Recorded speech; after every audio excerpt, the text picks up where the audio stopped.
வணக்கம். மாலை முரசு செய்திகளை விரிவாக பார்ப்பதற்கு முன் தலைப்புச் செய்திகளை பார்க்கலாம்.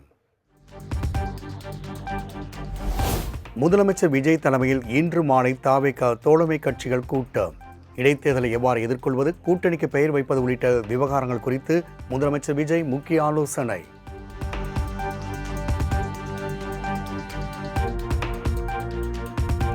இந்திய கம்யூனிஸ்ட் மற்றும் மார்க்சிஸ்ட் கம்யூனிஸ்ட் கட்சிகள் மாநில செயலாளர்கள் முதலமைச்சர் விஜயுடன் சந்திப்பு. தொழிலாளர்கள் கோரிக்கையை முதலமைச்சரிடம் வழங்கியதாக வீரபாண்டியன், சண்முகம் ஆகியோர் கூட்டாக பேட்டி.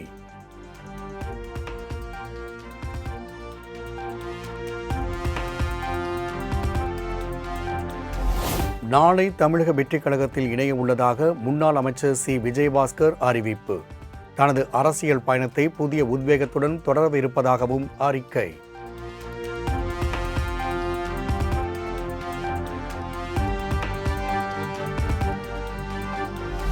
சமீபத்தில் எம்எல்ஏ பதவியை ராஜினாமா செய்த எம்.ஆர். விஜயபாஸ்கர் நாளை தவேகவில் இணையப் போவதாக அதிகாரப்பூர்வ தகவல்.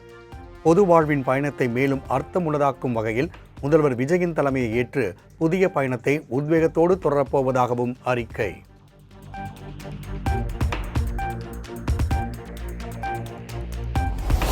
எடப்பாடி பழனிசாமி தலைமையிலான மகளிர் அணி நிர்வாகிகள் ஆலோசனைக் கூட்டத்தில் எஸ்பி வேலுமணி ஆப்சென்ட். தனது ஆதரவாளர்களுக்கு பதவி வழங்கவில்லை என இபிஎஸ்க்கு எதிராக குற்றச்சாட்டை முன்வைத்த நிலையில் அரசியல் வட்டாரத்தில் பரபரப்பு.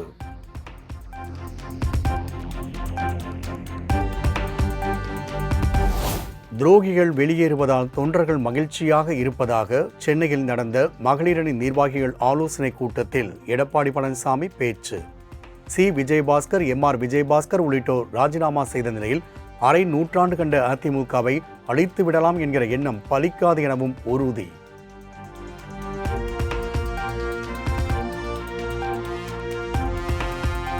அதிமுக என்கிற ஜனநாயக இயக்கத்தில் தொண்டன் கூட உயர் பொறுப்புக்கு வரலாம். ஆனால் இது திமுகவில் முடியுமா?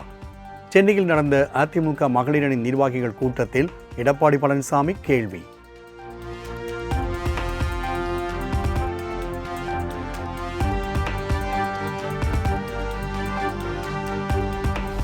அரசு வேலை வாங்கித் தருவதாக கூறி பண மோசடி செய்தது தொடர்பான வழக்கினில் விசாரணைக்கு ஆஜரான திமுக முன்னாள் அமைச்சர் சிவசங்கர். மோசடி சம்பவத்தில் கைதான இளஞ்செழியன் தனது உதவியாளர் இல்லை என ஏற்கனவே அறிக்கை வெளியிட்ட நிலையில் சென்னை மத்திய குற்றப்பிரிவு அலுவலகத்தில் அதிகாரிகள் முன்னிலையில் விளக்கம்.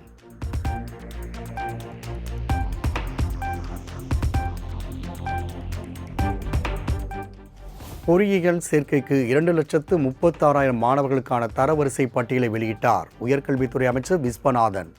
தரவரிசை பட்டியலில் பெயர் விடுபட்டிருந்தால் அருகே உள்ள பொறியியல் கல்லூரிகளில் விண்ணப்பிக்கலாம் என்றும் தகவல்.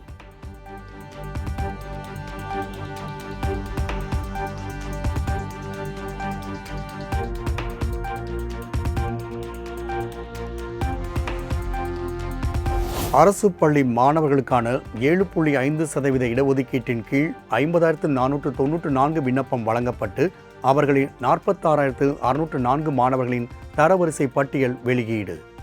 அரசு மற்றும் அரசு உதவி பெறும் பள்ளியில் படித்த 53 பேர் 200க்கு 200 கட் ஆஃப் மதிப்பெண் பெற்றிருப்பதாக அமைச்சர் விஸ்வநாதன் பாராட்டு. 7.5% இடஒதுக்கீட்டின் கீழ் இதில் 50,494 50,494 மாணாக்கர்கள் விண்ணப்பித்திருந்தார்கள். ஆவணங்களின் அடிப்படையில் 46,604 மாணாக்கர்களுக்கு இந்த ரேங்கிங் லிஸ்ட் இன்னைக்கு வெளியிட்டு.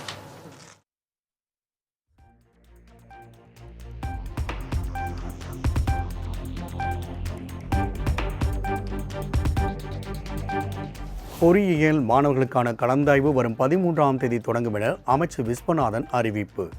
மாணவர் சேர்க்கையில் சிறப்பு பிரிவினருக்கு வரும் 13, 14 ஆகிய தேதிகளிலும், பொது பிரிவு மாணவர்களுக்கு ஜூலை 20 முதல் ஆகஸ்ட் 30ஆம் தேதி வரை கலந்தாய்வு நடைபெறும் என்றும் அறிவிப்பு. Counseling for government 7.5 special reservation categories online, differently abled, ex-servicemen, sports 13/7 ஆரம்பிச்சு 14/7 2 நாட்கள் அவங்களுக்காக ஸ்பெஷல் நம்ம வந்து ஓப்பன் பண்ணுறோம். Academic, government school and vocational 27 ஆரம்பித்து 30/8 வரை ஏறத்தாழ 40 days டைம் இருக்கு. தாவேக அமைச்சர்கள் எல்லோரும் அரைவேக்காடுகள் என அதிமுக முன்னாள் அமைச்சர் ஆர்பி உதயகுமார் காட்டமான விமர்சனம். தாவேகாவுக்கு ஆள்பிடிக்கும் வேலையை இனி நிறுத்திக் கொண்டு கற்பனை கதைகளை கட்டவிழ்த்து விடுவதையும் நிறுத்திக் கொள்ள வேண்டும் என எச்சரிக்கை.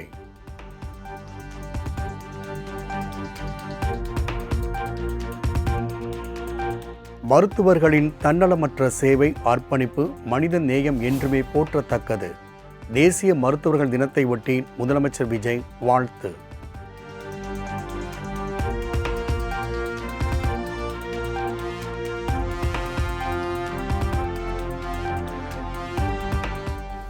முதலமைச்சர் விஜயுடன் இலங்கை துணை தூதரக அதிகாரிகள் சந்திப்பு. மீனவர் பிரச்சினை உள்ளிட்டவை தொடர்பாக சென்னை தலைமைச் செயலகத்தில் சந்தித்து ஆலோசனை.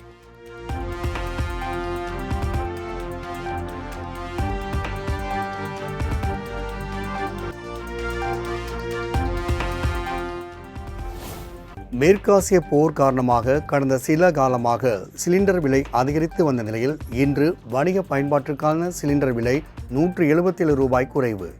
19 கிலோ எடை கொண்ட வணிக சிலிண்டர் 3106 ரூபாய்க்கு விற்பனையாவதால் வாடிக்கையாளர்கள் மகிழ்ச்சி.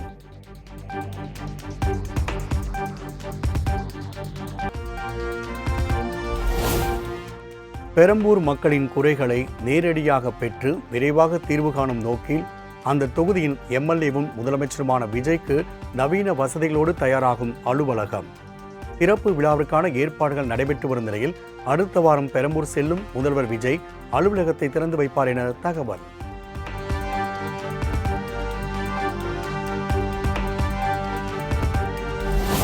பெரம்பூர் தொகுதி மக்கள்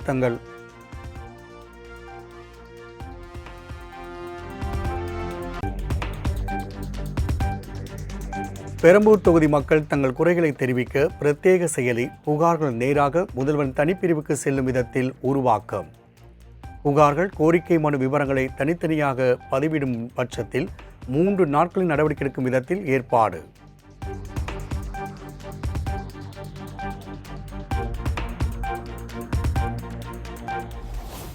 ஆறு முதல் 10ஆம் வகுப்பு பயிலும் மாணவிகளுக்கு தற்காப்பு கலை பயிற்சி வழங்க பள்ளிக் கல்வித்துறை ஏற்பாடு. கராத்தே, ஜூடோ, டேக்வாண்டோ, சிலம்பம் போன்ற தற்காப்பு கலை பயிற்சிகளை பள்ளி அளவில் மாணவிகளுக்கு வழங்க திட்டம்.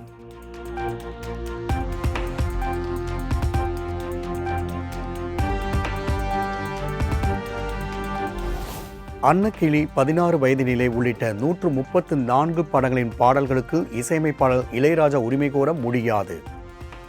சரிகம நிறுவனம் தொடர்ந்த வழக்கினில் இளையராஜாவுக்கு எதிராக டெல்லி உயர்நீதிமன்றம் இடைக்கால உத்தரவு.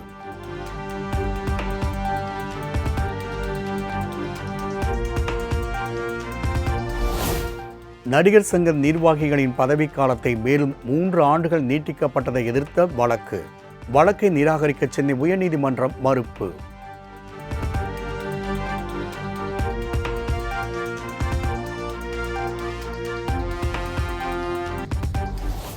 மங்களூருவில் இருந்து சென்னை நோக்கி வந்த எக்ஸ்பிரஸ் ரயில் டீசல் டேங்கில் ஏற்பட்ட கோளாறு காரணமாக பாதியிலேயே நிறுத்தம். 1 மணி நேரத்திற்கு மேலாக பழுது சரி செய்யப்படாததால் ரயில்வே ஊழியர்கள் அறிவுறுத்தலின்படி புறநகர் ரயில்களில் ஏறி சென்னை வந்த பயணிகள்.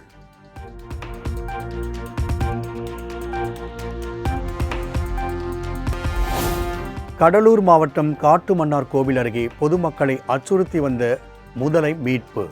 முதலையை பத்திரமாக மீட்டு வக்காரமாரி ஏரியில் பாதுகாப்பாக விடுவித்த வனத்துறையினர்.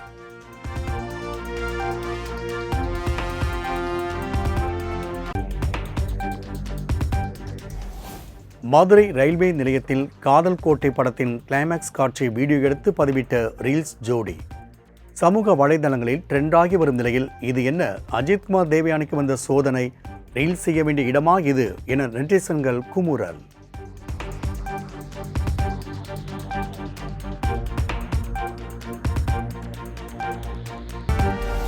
நாடு முழுவதும் உள்ள 7000 நயாரா பங்குகளில் பெட்ரோல் விலை லிட்டருக்கு ரூபாய் 5, டீசல் விலை லிட்டருக்கு ரூபாய் 3 குறைப்பு. கடந்த மார்ச் மாதம் பெட்ரோல் விலை லிட்டருக்கு 5 ரூபாயும் டீசல் லிட்டருக்கு 3 ரூபாயும் உயர்த்தப்பட்ட நிலையில் தற்போது குறைப்பு.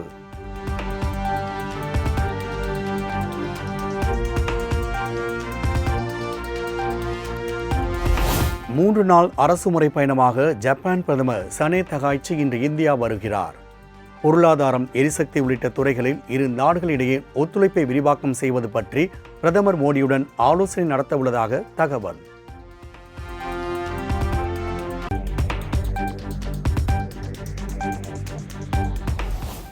கர்நாடக மாநிலம் மங்களூருவில் கனமழையால் ஏற்பட்ட நிலச்சரிவில் சிக்கி 3 பேர் உயிரிழப்பு. வீட்டினுள் இருந்த மூவரும் சேற்றில் சிக்கி சம்பவ இடத்திலேயே உயிரிழந்த சோகம்.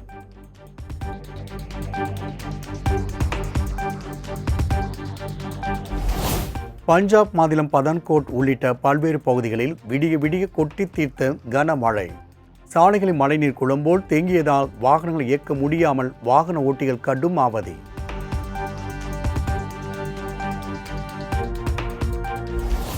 ராஜஸ்தானில் தனியார் சொகுசு பேருந்தும் லாரியும் நேருக்கு நேர் மோதி கோர விபத்து. 8 பேர் பலியாகிய நிலையில் 15 பேர் படுகாயங்களோடு மருத்துவமனையில் அனுமதி.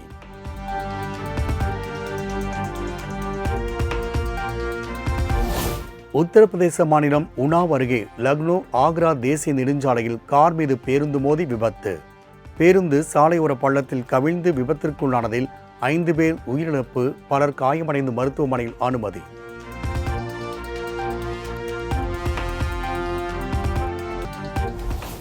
இந்தியா இங்கிலாந்து அணிகளுக்கு இடையிலான இன்று நடைபெறும் முதல் T20 போட்டியில் வைபவ் சூரியவன்ஷி விளையாடுவாரா என எதிர்பார்ப்பு. ஹாரி புரூக் தலைமையிலான 11 பேர் கொண்ட வீரர்கள் பட்டியலை வெளியிட்டது இங்கிலாந்து அணி.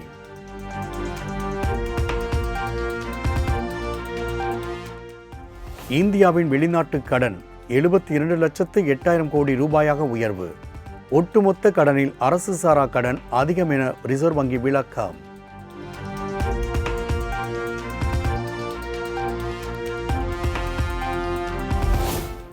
பூமியில் இருந்து 1.5 பில்லியன் கிலோமீட்டர் தொலைவில் சனிக்கோளின் அழகிய காட்சி. தொலைநோக்கி மூலம் துல்லியமாக எடுக்கப்பட்ட சனிக்கோளின் வீடியோவை பார்த்து மெய்சிலிர்த்த மக்கள்.